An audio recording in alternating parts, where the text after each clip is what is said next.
Nag-message na ako dun sa mga doctors na pwedeng pagdalhan. No, si Cloudy with bilateral pneumonia. Naloka talaga ako, grabe. Although, possible din na dengue yun nangyari kay Cloudy since so, sarap pala na may taga-disiplina yung mga bata, o, diba? Unforgettable experience. How do you feel? Call me, oh no, am I thinking again? Ay, sus.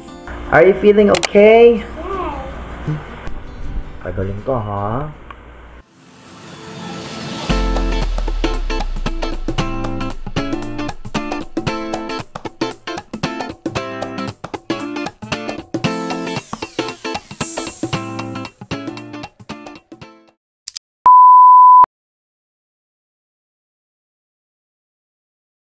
Hi, Kawi.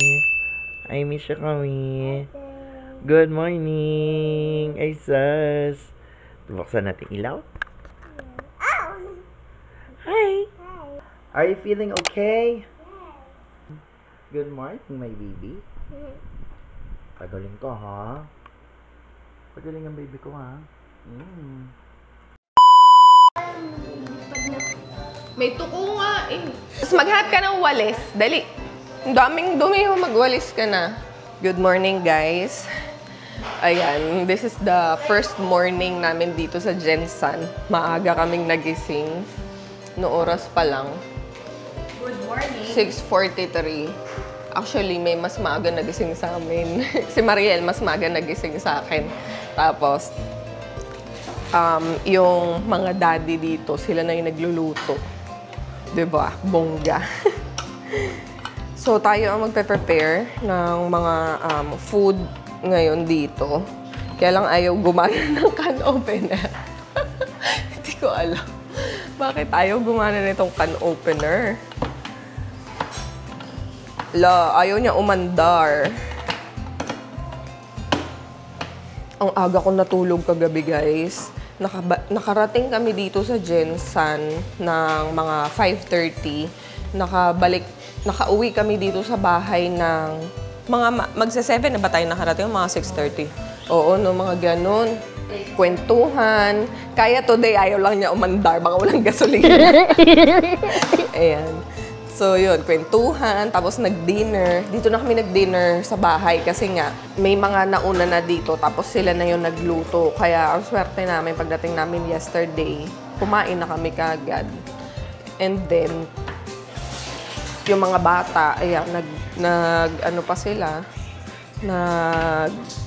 harutan, nanood. Grabe, humiga na ako ng bed ng mga 9 yata. Tapos 9:30 natulog na ako. Kasi hindi ko na talaga kaya. Itong si Skyler, iniwan ko, nagising pa, nanonood pa ng TV dito kasama yung mga teammates niya, tsaka yung coaches niya. Tapos hindi ko alam anong oras na sila natulog. Anong oras kayo natulog, mahal? Sky? 12 na. Anong oras kayo natulog? 11. Grabe, ah. Kasi sabi ni si Giselle. Oh, kaya nga, anong nangyari sa 10 o'clock niya? Extend ng 30 minutes. Tapos nag-extend ulit. Pagkatapos ng movie, na-distract si JT. Nanood ulit kami ng bago. Tapos naghahat si JT, sabi niya, ba't parang naging Filipino na pinapanood namin? Parang Na iba. ibang language. Although wala pang laro yung mga bata today, pero meron silang parade and yung grand ceremony nila.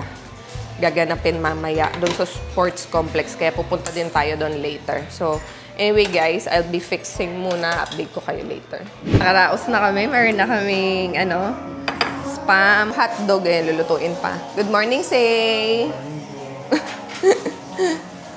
Naghahanap ako ng, ng mga extra. Wow! Gusto ko yung, Over easy.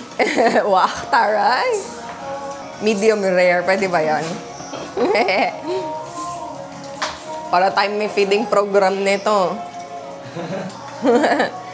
Marami kasi kami talaga dito sa bahay, guys. Yung mga bata pa lang. Mga athlete pa lang, ilan na? 14 tayo. 14. Athlete. Oh, 14 na lahat yung mga athletes natin. Eh, mga magulang pa. O, diba? May mga coaches pa. So, almost 30 kami dito sa bahay. Kaya tulong-tulong din kami sa pagluluto. Daddy Jan, good morning. Si Daddy Jan ang ating chef. Pwede din pala magluto dito kasi may induction. Ang sipag niya, siya yung nagluluto since yesterday. Tsaka yung isang daddy. Tsaka yung si JP. Diba? Meron kaming chow fan social. Sorry guys, di nyo kaya. Chow fan. Ba talagang tikit-tikit sa mga bata? Ang sarap nito. Oo, malamang. Ang sarap nito guys. Yung chow fan niya merong gulay. Kasi kailangan ng mga kids ng healthy food. So anyway guys, I'm so excited for today. Actually, I rented a car here in General Santos. So yung sasakyan, darating yun mamaya. I was able to secure a Vios. At least meron kaming service na magagamit para makaikot-ikot dito. Tapos yan, yung sila Sensei JP tsaka sila Daddy Jan yata or yung isang daddy is nag-rent sila ng motor naman pang service. So talagang talagang makakapag-enjoy kami dito and magiging convenient for us to live here kasi sabi ko sa inyo I mentioned sa inyo yesterday, so mention ko na lang din dito today. We are staying here for almost 1 week. So kailangan talaga maka-adapt kami sa routine hanggang sa makapag-tournament yung mga bata. So ayun guys, update ko ulit kayo later.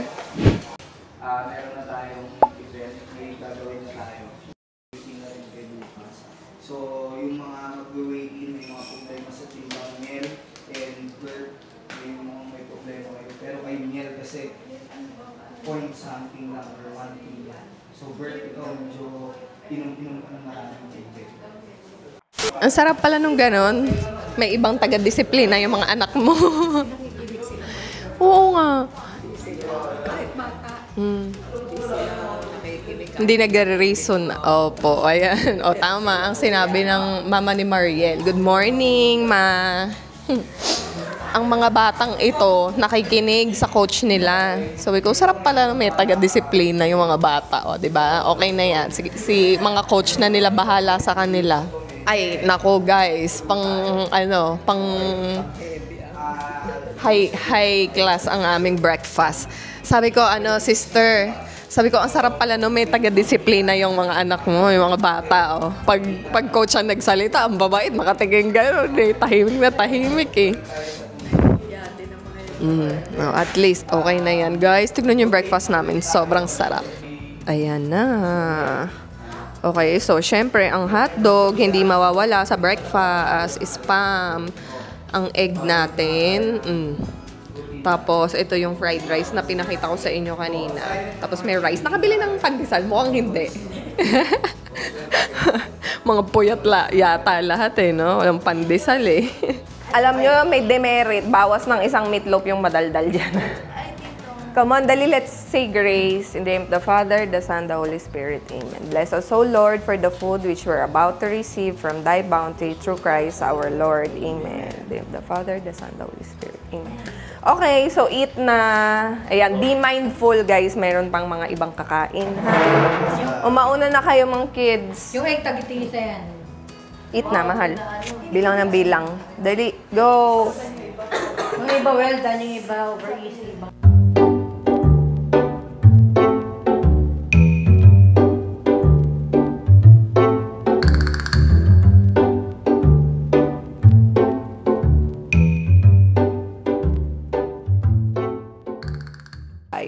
Guys, di ba sabi ko sa inyo kanina nag-rent ako ng car dito. Ayan, si Kuya Lover.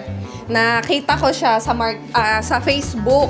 Naghahanap kasi ko ng mapagre-rentan dito sa Gensan para nga may service kami. Ayan si Kuya. Kung pupunta kayo dito sa Gensan, pwede nyo din siyang kontakin. And actually, Kuya, marami akong kausap. Si Kuya lang yung napakiusapan ko sa rate kasi budgeted nga yung rate ko. Tapos doon sa, yung iba pala, 12 hours lang. May mga ganun silang setup. Tapos, yung iba, may pag konting araw ka lang, mas mahal. Kaya, kay Kuya, super workable talaga. Kaya siya yung nagustuhan ko. Yan. Kung pupunta kayo dito sa Gensan, may page ka ba, Kuya? Oo. Ayan, sige, mention mo para... RNJ Car Rental. RNJ Car Rental. Ilalagay ko na lang din dito sa sa screen para pwede kayong mag-rent. Ayan, subok na. Huwag na kayong pumili ng iba. Dito na lang kay Kuya. Salamat, Kuya. Ayan, ito na yung sasakyan natin. So, Vios yung nirent ko and it's a 2026 model. Actually, bagong-bago pa lang daw to, 3 buwan pa lang. Kaya maganda talaga yung nakuha ko na unit. Pina-car wash na din to ng may-ari bago i-turn over sa atin. Tsaka makinis na makinis pa talaga siya. Actually, meron pa siyang plastic sa loob. And ang ganda ng niya, interior.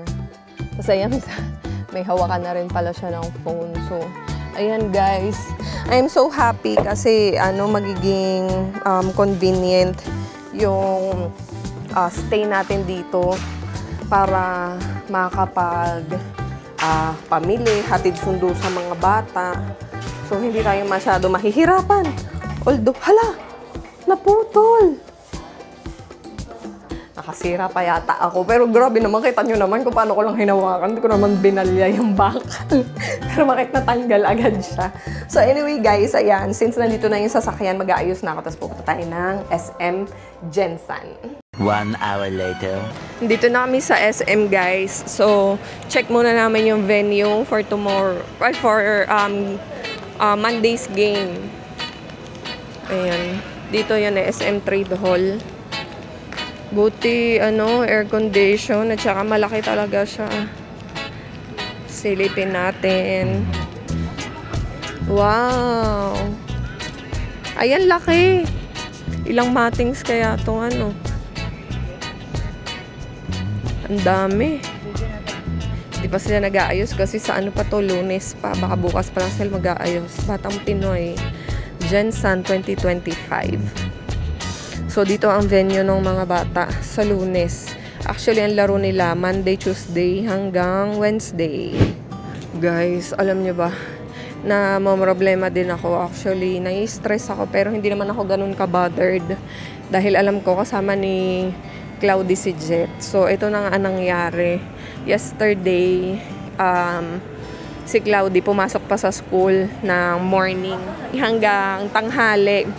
And then, pag uwi niya sa bahay, si nanay yung nag-asikaso sa kanya, only to find out na nilalagnat na pala si Cloudy. I think nag-start yung lagnat niya ng evening kasi tumawag sa akin si Jet na nilalagnat nga daw si Cloudy according kay nanay. So, pag uwi niya sa bahay, galing gig si Jet sa BGC, bumili na siya ng paracetamol and yung cool patch na nilalagay sa noo. Sabi ko, bigyan mo na para ma-alleviate yung fever. And then, tomorrow morning, idalhin na sa check-up. Although that night, nag-message na ako dun sa mga doctors na pwedeng pagdalhan. And just this morning, ayun nga, diagnosed si Cloudy with bilateral pneumonia. Naloka talaga ako, grabe. Although, we expected the worst dahil dun sa mga nangyari for the past few days. We actually ready ourselves din mag-asawa na baka possible din na dengue yun nangyari kay Cloudy since Jet was mentioning na mayroon siyang parang mga rashes. Si Cloudy di ba maputi, so kitang-kita. So sabi ko, mabuti na yun, ipagawa mo na lahat ng test para kampante tayo. So nagpa-urinalysis sila for possible UTI infection, urinary tract infection. Nagpa-x-ray din sila, yun nga, doon nga na-detect yung bilateral pneumonia, and then nagpa-CBC din and dengue test. Thank God naman na nag-negative yung dengue niya, although yun nga ang kailangan i-address sa kanya ngayon. Actually, the doctor is very accommodating. Yun yung doctor na nag-check yesterday kay Kuya Victor doon sa Commonwealth Hospital. Since napakagaling ng doktor at napakabait, doon ko na idiniretso din si Cloudy kanina. Sabi ko kay Jet doon niya dalhin. kinonta ko yung doktor na yun via Viber and in-accommodate naman ako agad-agad. Kaya naging mabilis yung action doon sa pag-detect kung ano nangyayari kay Cloud. So, ayun nga, nag-aantay na lang ng reseta ng doktor and nag-call off na din si Jet ng trabaho niya mamayang gabi. Kasi kailangan niya talagang tutukan yung bata sa pagpapainom ng gamot. Oras-oras kasi dapat talaga yun. Kailangan niyang tutukan para hindi lumala. Ay, nako talaga. Pero, alam nyo guys, hindi ako kabado at natataranta. First, nga, dahil nandun naman si Jet, syempre hindi naman yan pababayaan ng daddy niya. Pangalawa, yun, araw-araw naman ako nagdadasal. I know they're in God's protection, yung mga anak ko. So, talagang dadaanan lang namin kung ano yung mga pagsubok na pagdadaanan talaga namin. And embrace it with trust. And, ayun, courage. So, I think we are ready na guys. So, maglit lang talaga ako. Ayan. Pababa na kami. Punta na kami ng grocery para bumili ng mga kailangan. Atin ba ito sa'yo? O yan, oo. Yung para sa bahay. Para sa bahay. Doon, sister, sa dulo. Doon, no? Doon mo ikalang, sa dulo. Yan. Ayaw mo umano. Meron niyang ginagawa dati, di ko lang maintindihan eh. Parang sinasabit dito. Or something.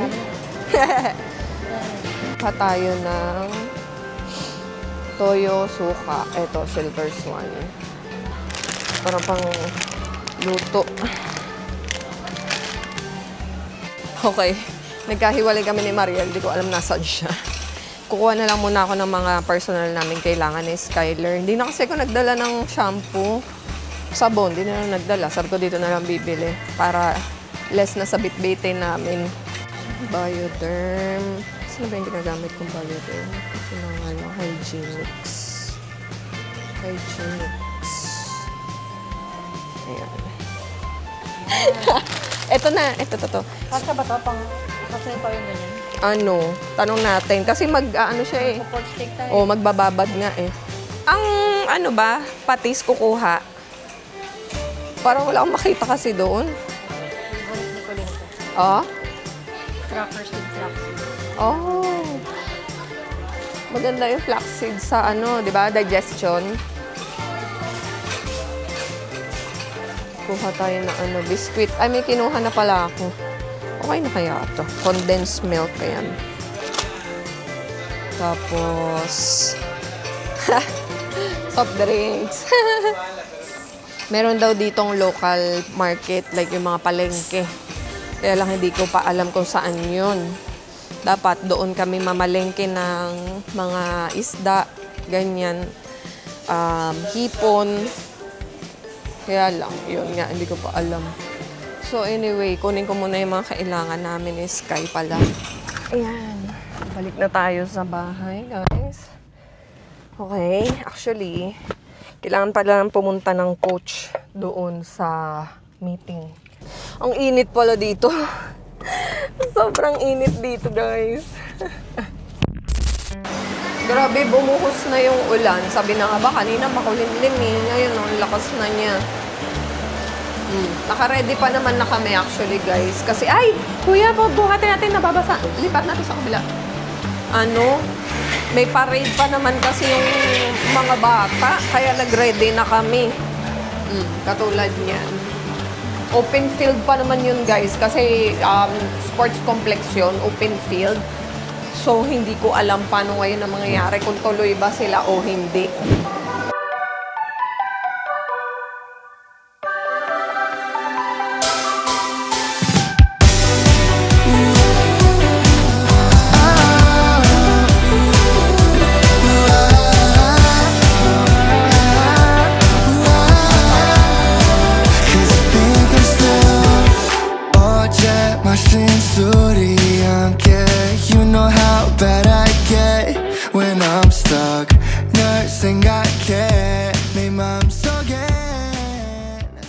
Grabe, Sky. This is such a fun experience. An unforgettable experience. How do you feel? Na kinakabahan. Kinakabahan ka? Ayan na yung pang swimming. Wow! Grabe, no? Dami. Yung mga atleta nating submissions, okay na ba kayo dyan? Are you having fun? Yes! Call me, oh no, am I thinking again? 취해버린 나 잊으려 해봐도 잘 안 돼. Cause you are still on my mind. So wasted and lonely's a bad combination. Ng mga gobernador, kongresista at mayors po, lahat po ng mga opisyales, PC Mayor, mga kagawad po, mga konsehal mula sa iba't ibang city and provinces and municipalities from all over the Philippines. Maraming salamat po.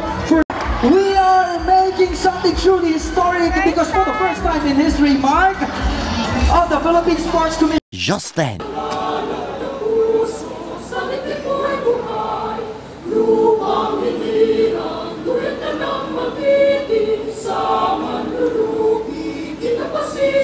Ang ganda, nakursunadahan ko talaga yun, no? So, yun yung napili din ni Sky. Merong puting version, pero mas gusto ni Sky black. Grabe, sobrang daming tao doon. Ang traffic pa nung palabas, kaya bumalik na lang ako doon kung saan kami dumaan nung una. Tapos, turns out, mas mabilis pa yung ruta na binaybay namin pauwi dito. Kung kanina nasa 21 kilometers, this time nasa 15 kilometers lang yung pabalik namin. Dumaan kami ni Skyler sa 7-Eleven. Nag-grab kami ng ng noodles.